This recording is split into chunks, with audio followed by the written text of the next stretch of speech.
দেখুন 22শে জুন 2026 আমাদের একটি মিটিং হয় কলকাতায়।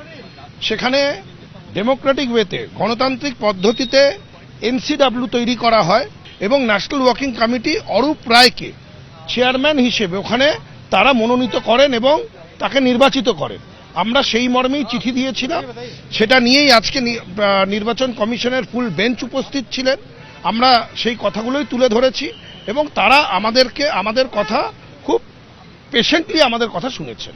নির্বাচন কমিশনকে জানানোর বিষয় এটাই যে আমাদের এনসিডব্লিউ নতুন করে তৈরি হয়েছে এবং সেটা সর্বসম্মতিতে তৈরি হয়েছে এবং সেই এনসিডব্লিউ মাননীয় অরূপ রায়কে চেয়ারপারসন হিসেবে করে তুলে ধরেছেন, নির্বাচিত করেছেন। আমরা প্রিন্সিপাল অপোজিশন এই স্বীকৃতি আমরা বিধানসভায় পেয়ে গেছি।